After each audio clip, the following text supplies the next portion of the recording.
TikTok and Instagram have recently changed and they only allow you to have 5 hashtags.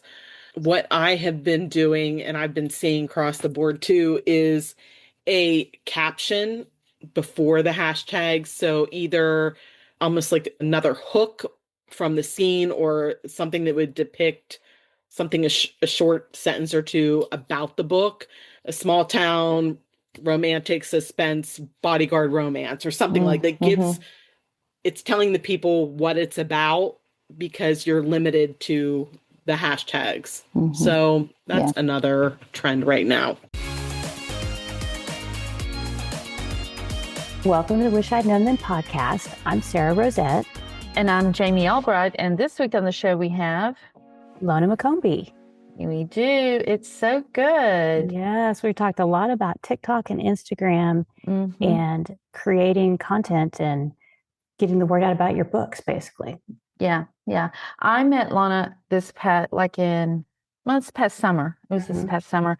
Lucy Score had a book signing in Dallas, and my friend Erica Kelly, and we're all in a group together, and we went to the book signing, and we had lunch and everything, and Lona was there because she is Lucy's she helps with marketing and publicity and stuff. So that's where I met her, and yeah, it was a great interview.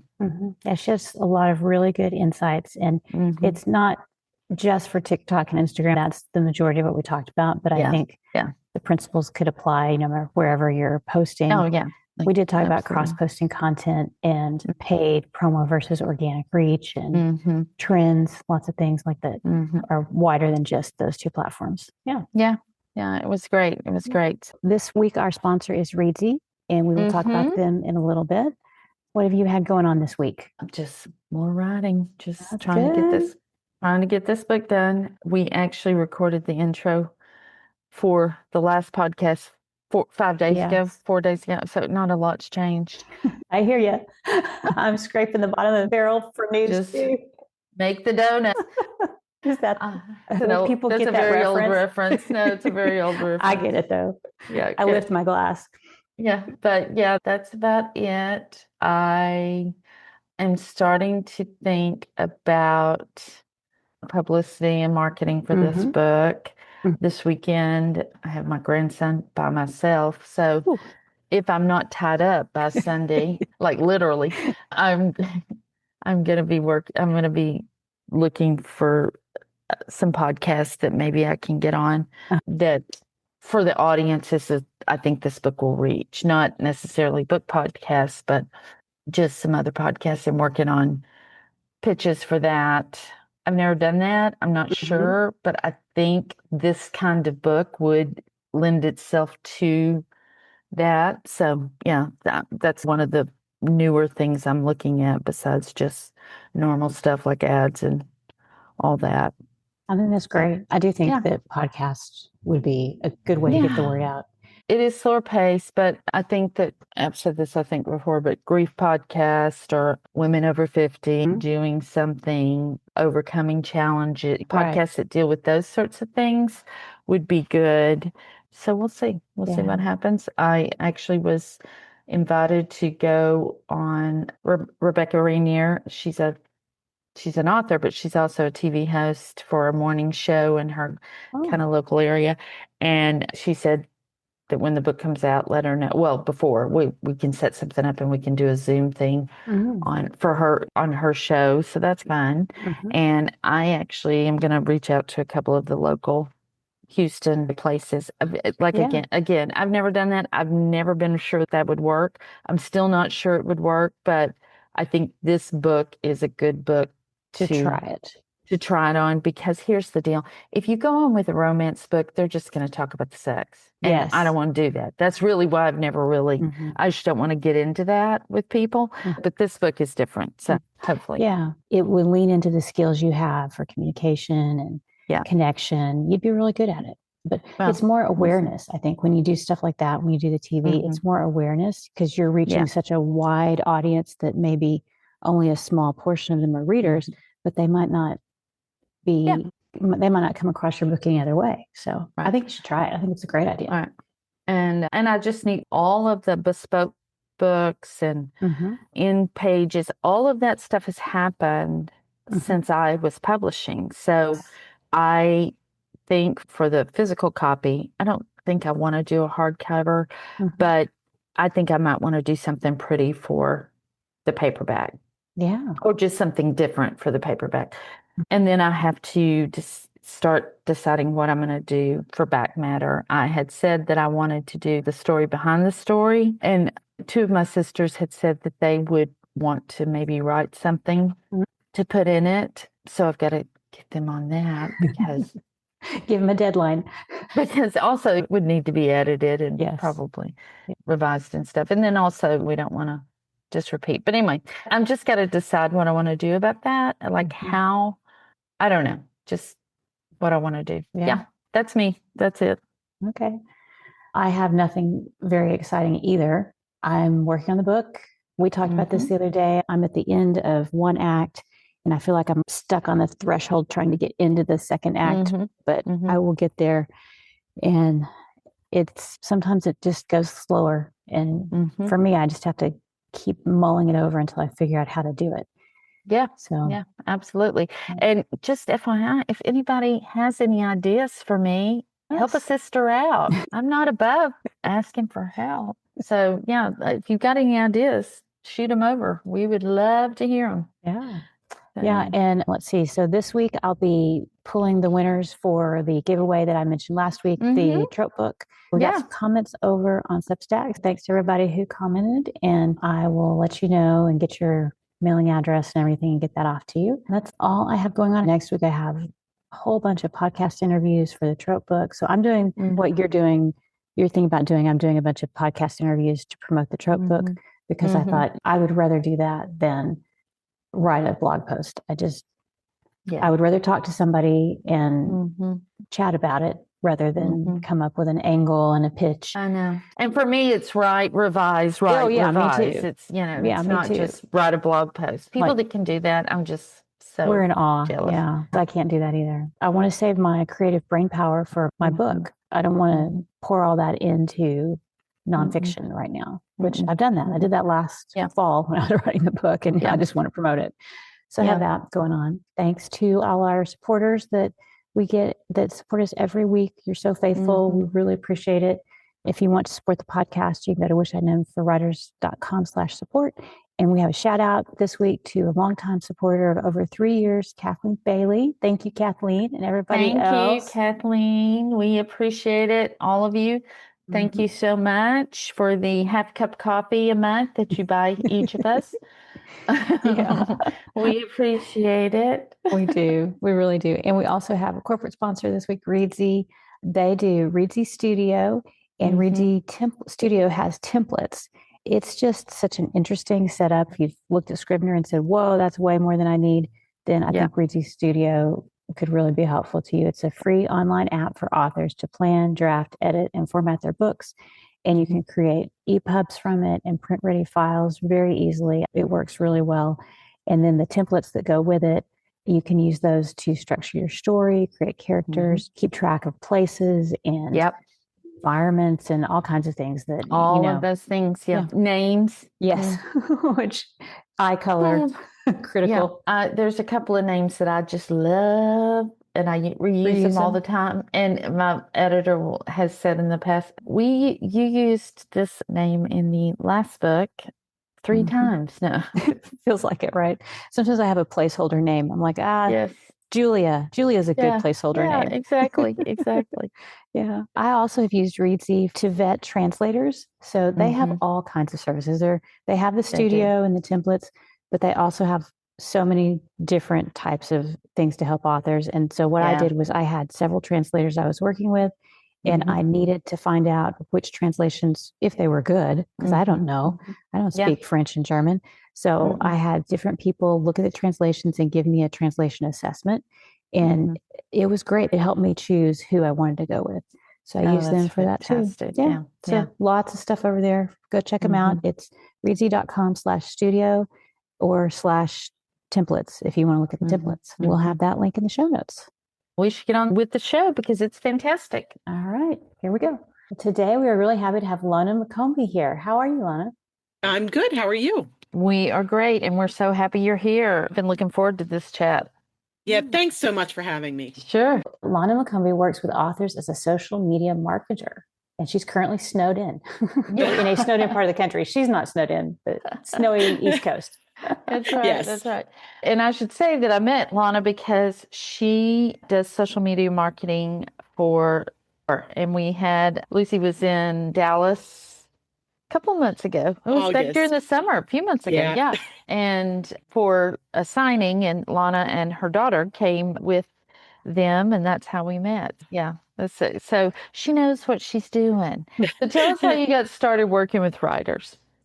I have probably a very unique story. Back in 2023, I had to have a major surgery. Oh, gosh. And at that point, I was working 2 part-time jobs. And a lot of it was because of just trying to raise my family at the time. I was working 1 part-time job, and then I really didn't want to give it up because I was so close to home. So I started another part-time job. When I had the surgery, I lost that job, one of my part-time jobs. And I was devastated because I had been there. My son is 27.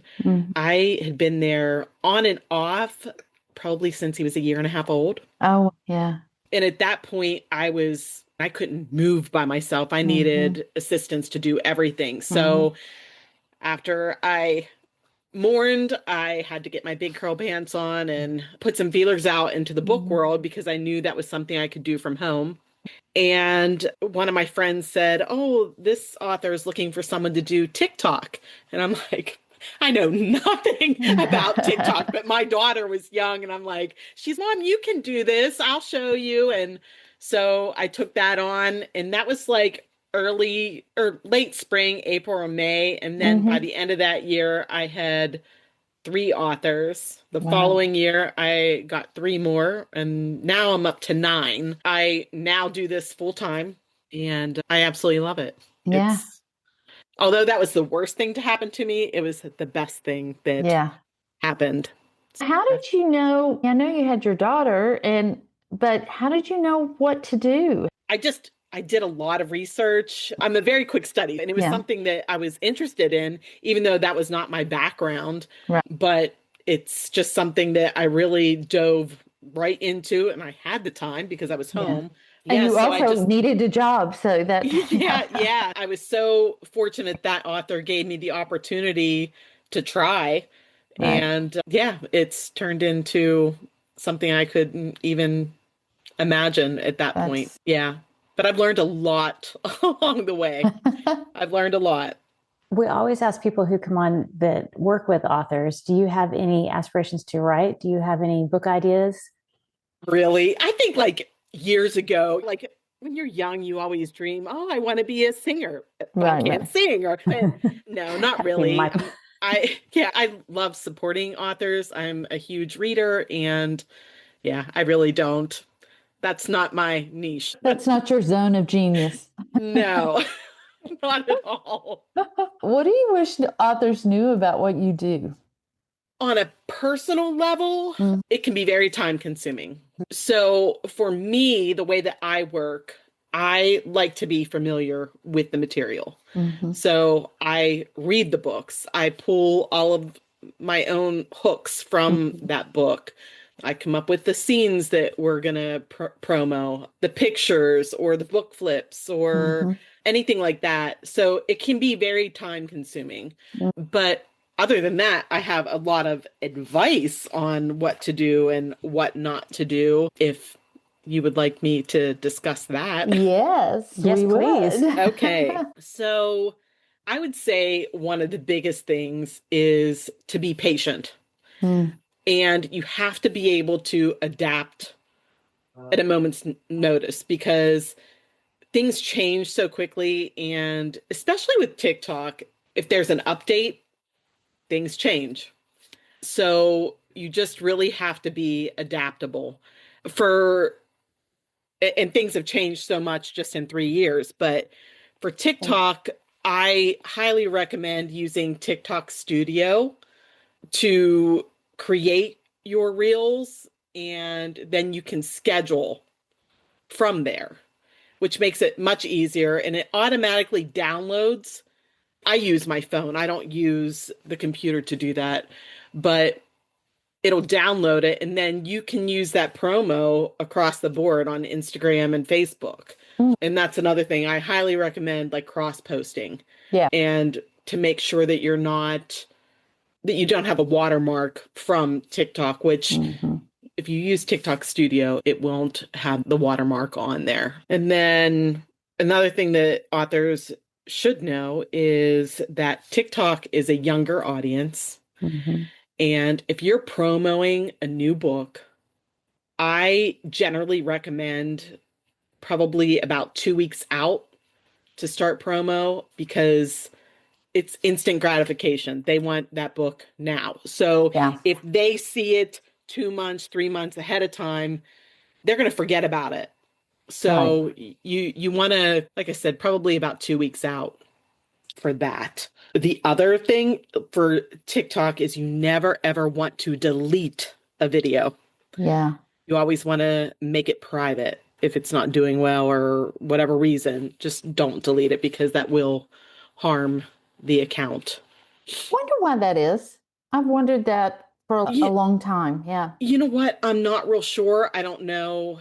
TikTok is so fickle. So I just don't know if it sees it as just a red flag. I'm not real sure why, but I have seen it happen. So I always try to warn the authors not to do that. Yeah.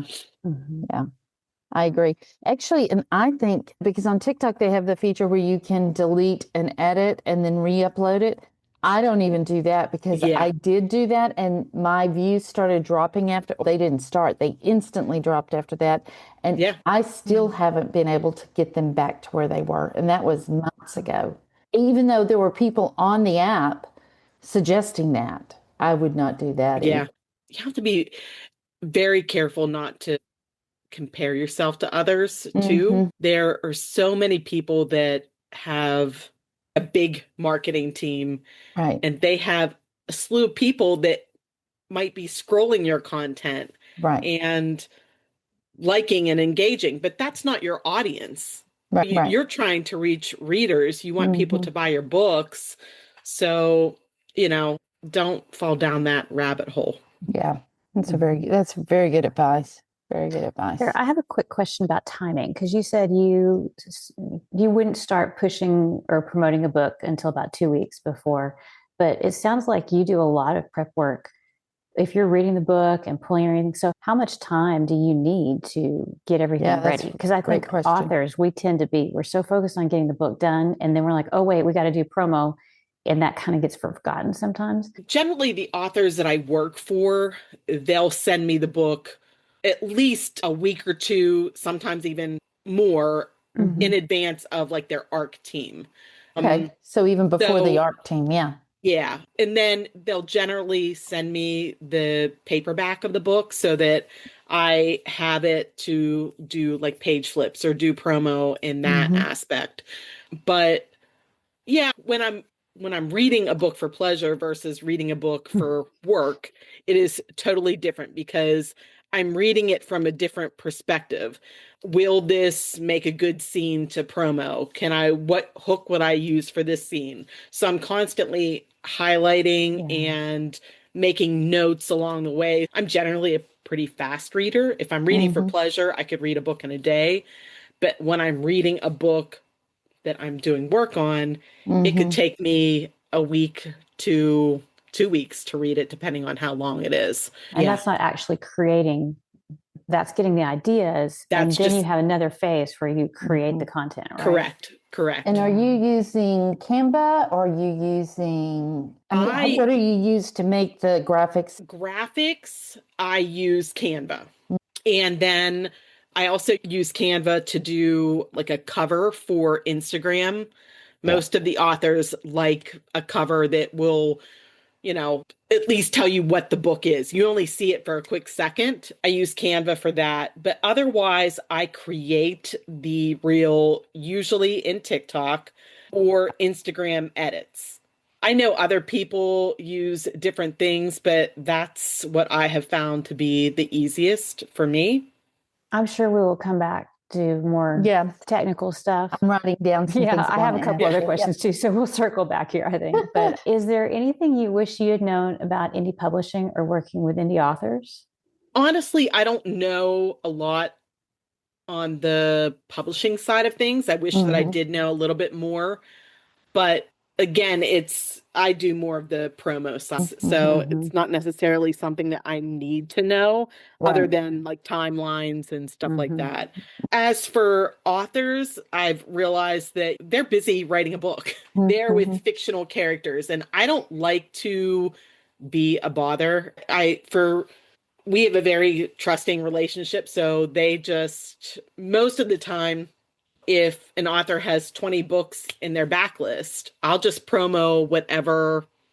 They give me free reign to promo whatever. That's great. Yeah. Unless they have a new book coming out. Like I said, we'll start the promo maybe 2 weeks ahead. Now, that doesn't necessarily mean on Instagram we won't do, the book is coming out in 1 month, 3 weeks, 2 weeks, like a timeline like that. But heavy promo, 2 weeks. And then we probably promo that book specifically for a month. But generally, I don't like to bother authors. I know they're busy, and if they need something, they'll reach out, or if they want to change something. Yeah, I'm here to make their life easier, not harder. What do you see authors doing that they think will produce results, but they're not? I would say paying for promo. Yeah. What do you mean? So on TikTok specifically, you can pay to promo a reel. You can pay to get more followers. You can pay to get more views, more likes, more comments, more profile views. But I see it doing more harm than it does good. Maybe that specific video, again, you're paying for it. You might get 20,000 views. But again, is it your audience that they're showing it to? Right. And I'd like to touch on that. You can't pick that. Yeah. No. Okay. I didn't think so. Yeah. So, especially for TikTok, my advice on that, when we're talking about trying to get your audience, you need to be very careful of what videos you're watching. So if you're watching a makeup video, for example, they're going to show your book reel to makeup people. Right. That's not your audience. So if you want to look at makeup or music videos or whatever, I don't know, Taylor Swift videos, you want to make sure that you create a separate account for that and just stay in. If you write thrillers, try to find your people that are promoting thriller books. Or if you're small town rom-com, same thing. Try to stay in that. And then what your goal is to make sure that your For You page, it should be showing you all of your small town rom-com.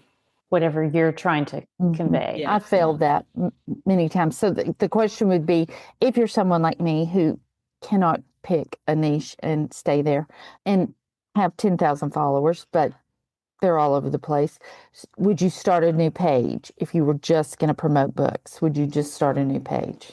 Probably, yes. Yeah, so that it's all book content. Yes. Okay, yeah, that's good. That's great.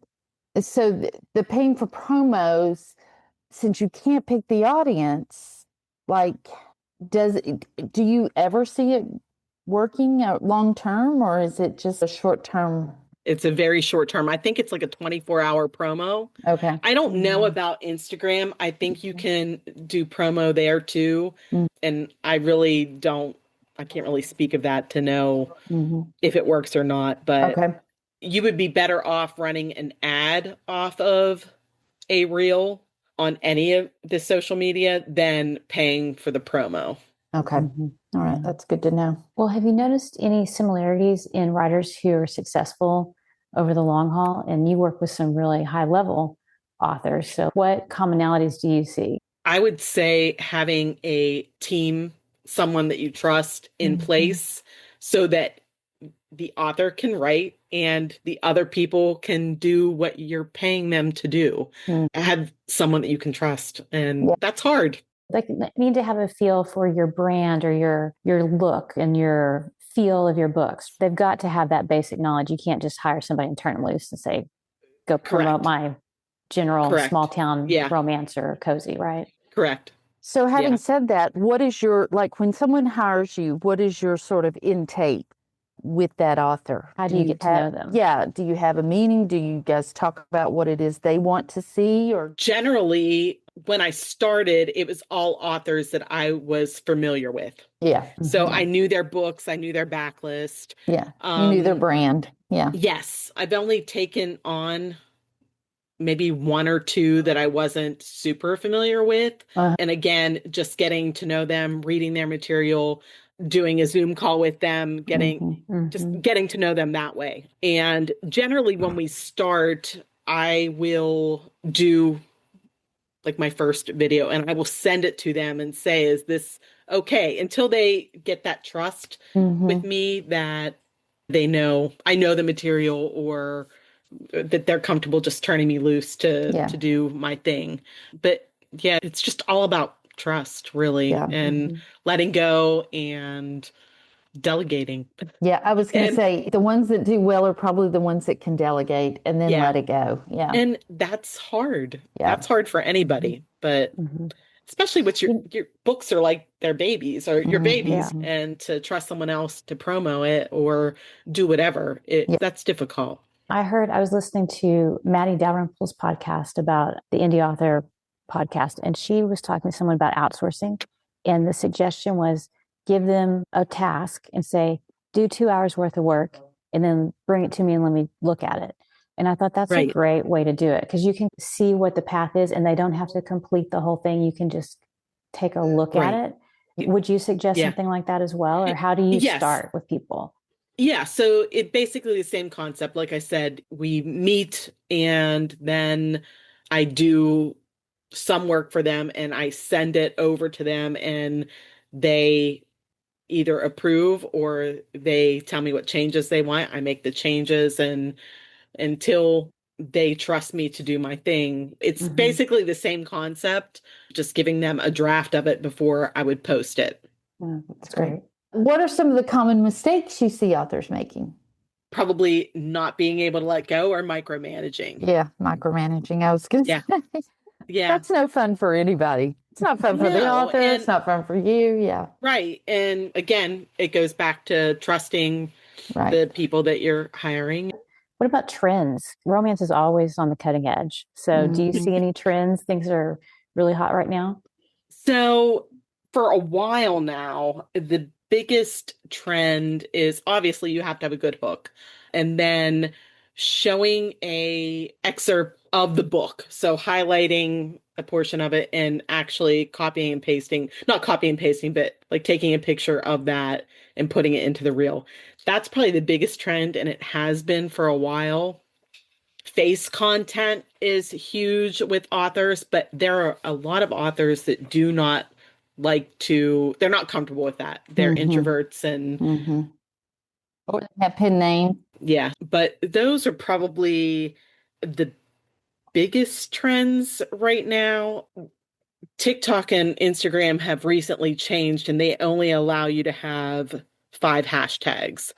What I have been doing and I've been seeing across the board too is a caption before the hashtags. So either almost like another hook from the scene or something that would depict something, a short sentence or two about the book, a small town, romantic suspense, bodyguard romance, or something like that it's telling the people what it's about because you're limited to the hashtags.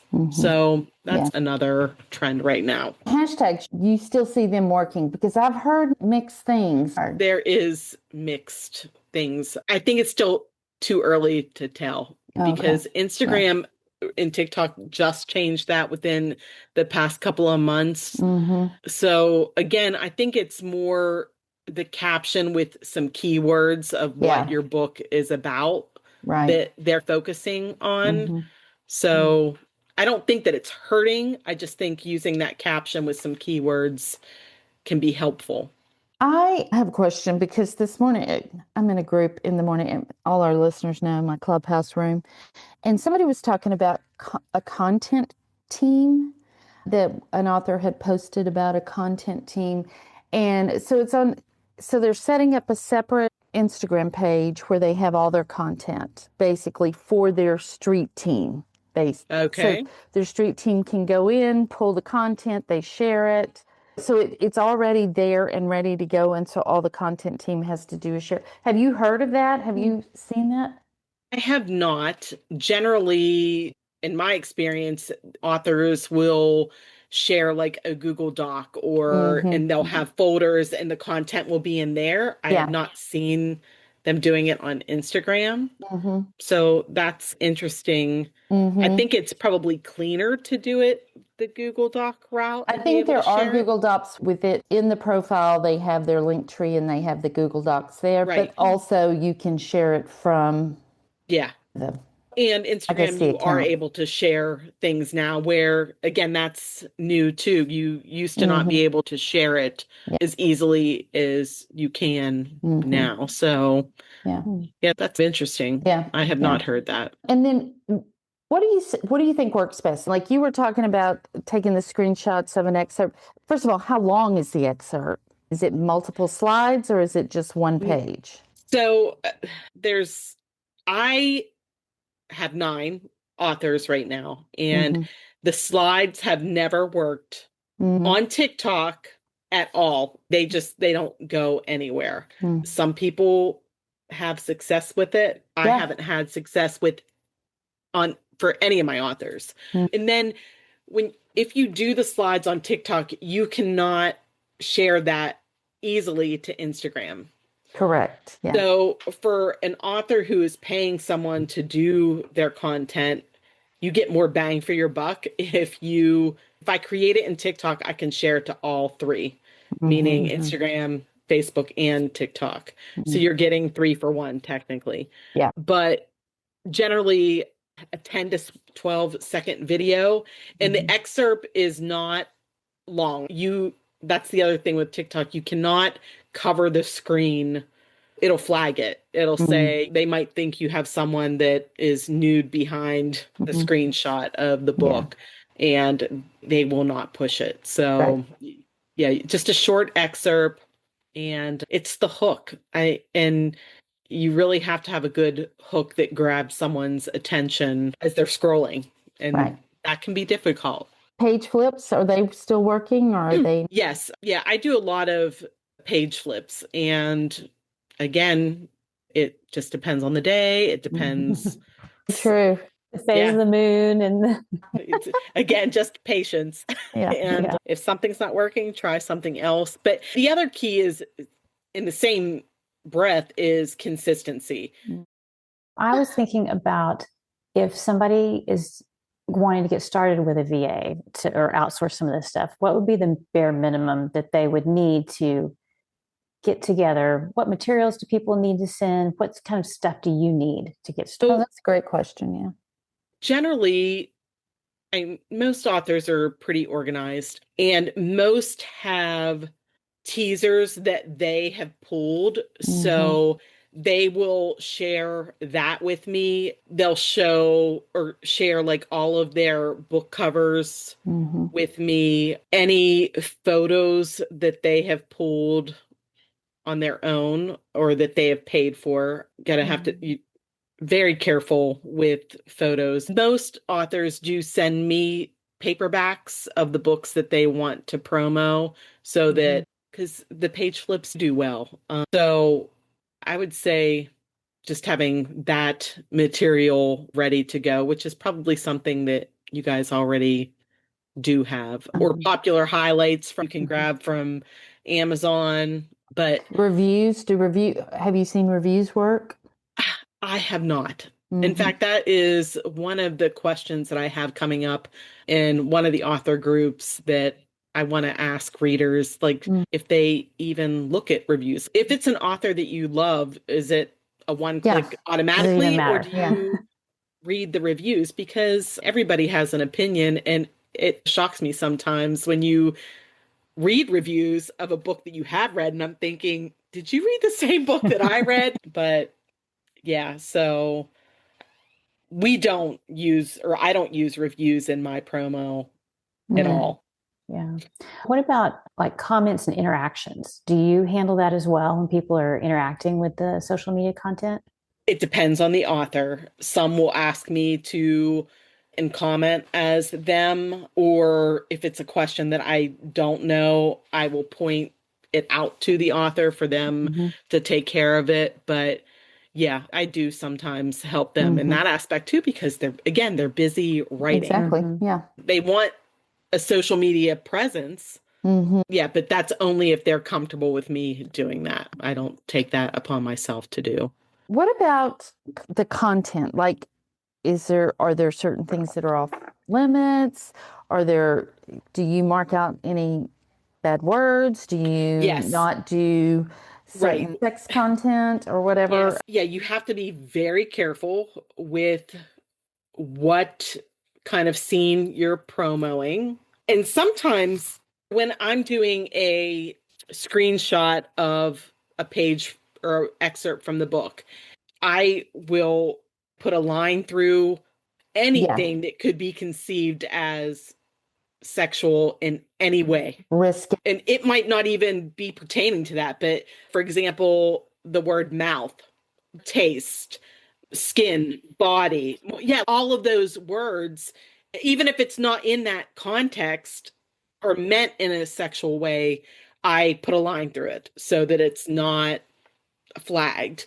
And if you're writing the text out on screen, for example, the word taste, for the S, I might do a $sign, or there's a way that you can, right, or you can use an emoji. If you're spelling out sex, you could use fire emoji as the E. People know what you mean, but it's not flagging it. Yeah, you have to be very careful. Also, photos, you want to make sure that you don't use any shirtless photos of men or anything like that. It'll flag it. So you have to be very careful. I do notice that more natural content. So if you're taking a walk on the bike trail and there's a beautiful scene, 10 seconds and put something over it, and that does much better than a still photo.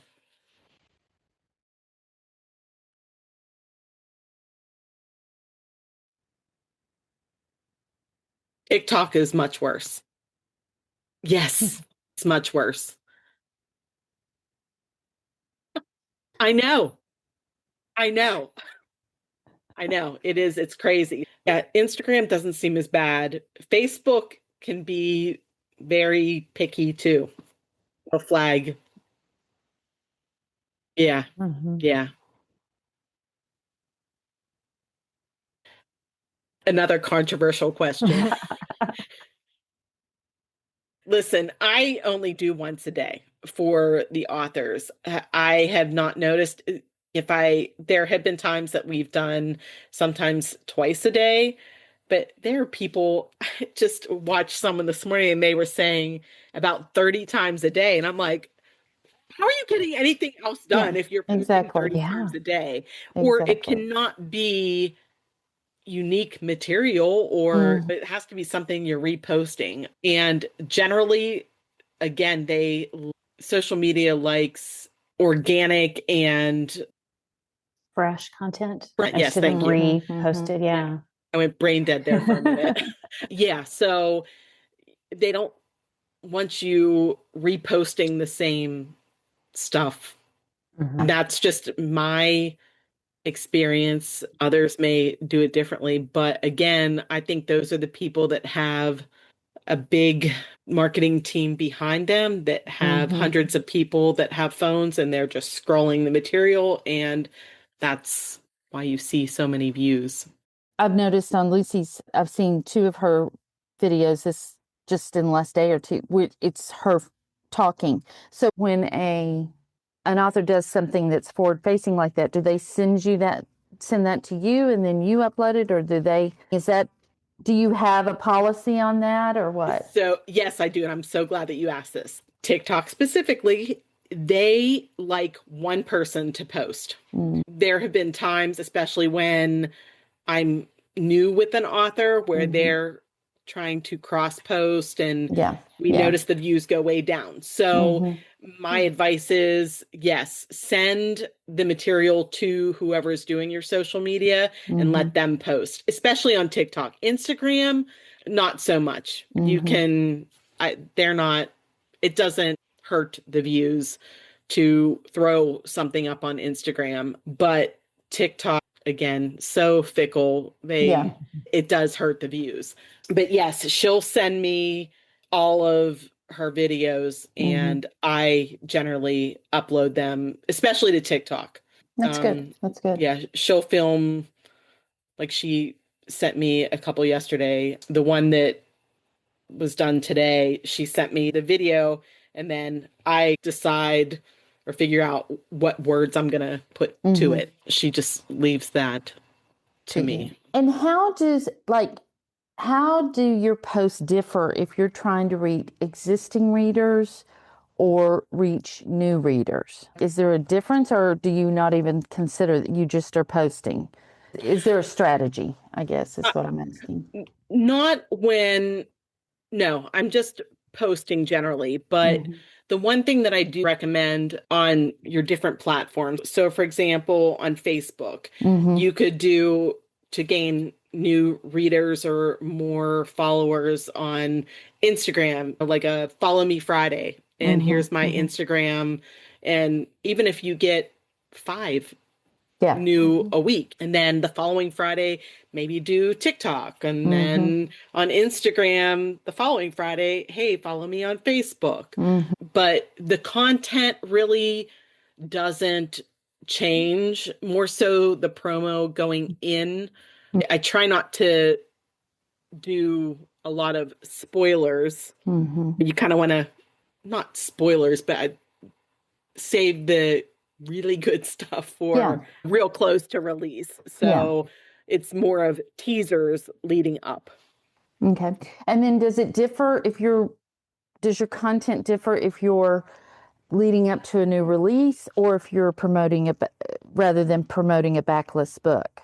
Do you look at it differently, or are you still pretty much just doing the same things? Pretty much doing the same thing. But like I said, the difference is and if you look at Lucy's right now, she has a book coming out on the 10th, and the promo is a little bit different. Like I said, it's more of a teaser, just showing the book cover, showing the pretty edges of the book, the colorful inside, or she has different Barnes & Noble edition, or showing that more so than the content of the book. But it'll change come closer to release. That's really the only difference. Okay. I have one more question. Who should hire you? At what point in an author's career should they consider hiring a social media manager? I would say when it gets to be too much for them, that they're spending too much time on social media and not having enough time to actually write. Or not spending any time on social media because they don't want to do it. Yeah. Okay.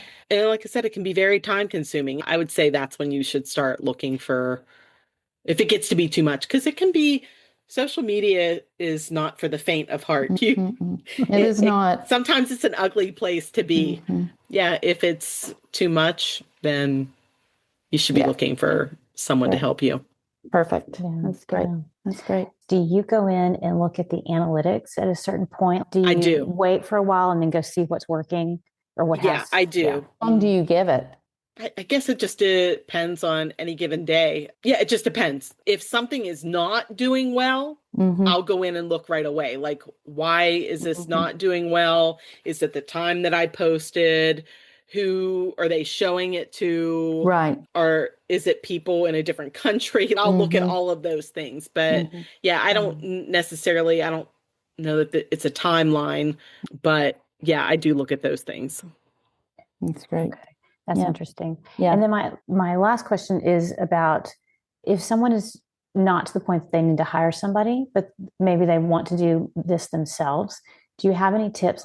Do you have one or two types of content that they should focus on that are fairly easy and fast? The first thing is, if you do not have a TikTok account, you need to set the account up and then start looking for, if you're small town, for people that do that content, other authors that do the same thing, like, follow, comment, share, probably for a week and maybe an hour a day.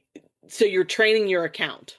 That's the whole goal. Again, you want that For You page to be what you're trying to promote so that it's showing to the right audience. And then basically whatever you're comfortable with. If you're comfortable with doing face content, especially if you're new, I think that's good for people to see who they're actually and connect with. You don't necessarily have to say something. You can just nod along and put words over the screen. But otherwise, like I said, right now, probably screenshot of an excerpt of a book with a good hook. That is what seems to be working in this moment. That could change tomorrow. This afternoon. It really could. Again, that's the hardest thing, is just being able to adapt quickly to the changing market. And if TikTok has an update, it might not work for a week. Yeah, you just never know. But just have to roll with the punches and see what happens, right? Unfortunately, it's like a roller coaster. It really is. I really appreciate you being here. This has been so great. Really informative. I got some good notes. And number one, start a new account. But yeah, we like to ask all our guests, what do you think the best thing you've done to set yourself up for success has been? I think for me is just I was an ARC reader first. I was a reader first, and then becoming an ARC reader and going to book signings and connecting to those people in the book world. And I consider myself an introverted extrovert.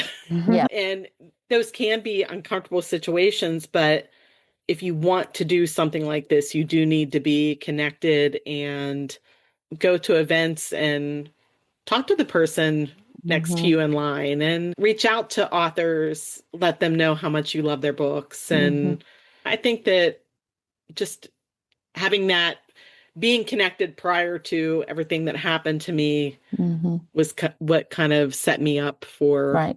Also, I would say you're pretty tenacious. That could have really knocked you down, but you just made it work. And I think that's amazing. And the thing is, I would have it was like a dream of mine, but I never would have reached out to anybody if that wouldn't have happened to me, because that's scary to start over. But I had to do it. I had to work. We needed it to live. You got to do what you got to do. You got to do what you got to do.